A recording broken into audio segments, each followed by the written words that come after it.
O Tribunal Supremo avala que familiares cun vínculo estreito poden recorrer unha eutanasia. A decisión reabre o debate sobre ata onde debe chegar o peso da familia neste tipo de decisións.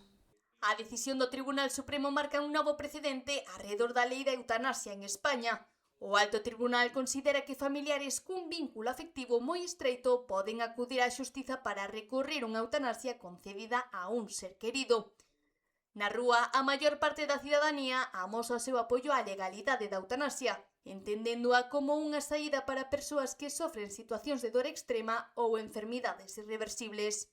Que hai que respetar a opinión de cada un de nacer e de morrer.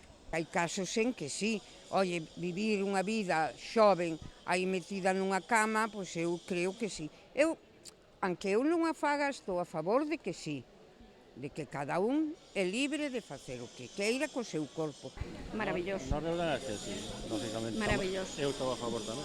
Decidir tu vida, perderla con dignidad, si la viviste con dignidad, porque no puedes irte con dignidad. Es una comparación odiosa, pero se lo permiten a los animales que dejen de sufrir, y tú, que no te puedes valer por ti mismo, no tienes calidad de vida y no quieres hacer sufrir a los que viven contigo, lo veo excelente. No que respecta a posibilidade de recorrer a eutanasia, unha parte importante da poboación non o ve xusto, ao entender que quen sofre é quen debe decidir sobre o seu propio proceso. Non me parece xusto, non, porque hai xente que se aferra aí á vida e ao final a xente que pide eutanasia é xente que non, sabes, que non ten unha calidad de vida para seguir vivindo que non lle interesa. Entón, por que alguén vai a alargar eso, a retrasar eso? Se a persona quer, non.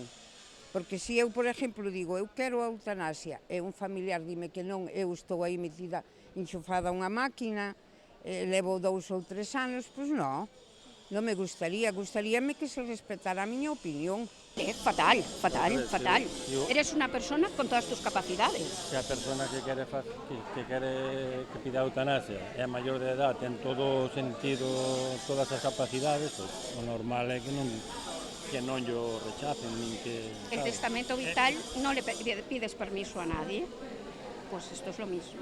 Moitos consideran que a decisión debe recaer principalmente no solicitante, sempre que estea en plenas facultades para decidir. Eu creo que a decisión é da persona, non?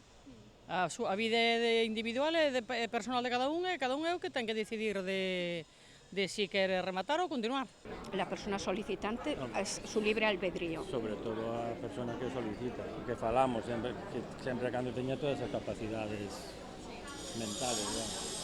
Aínda que tamén hai quen pensa que os familiares deberían poder opinar, aínda que sen ter a última palabra. Si pode ser que toda a familia opine, mellor, pero sempre respetando a opinión do familiar, non da persoa que a pide. O debate continúa aberto entre o dereito individual a decidir sobre a propia vida e o papel que poden asumir os familiares nun momento especialmente complexo a nivel persoal e emocional.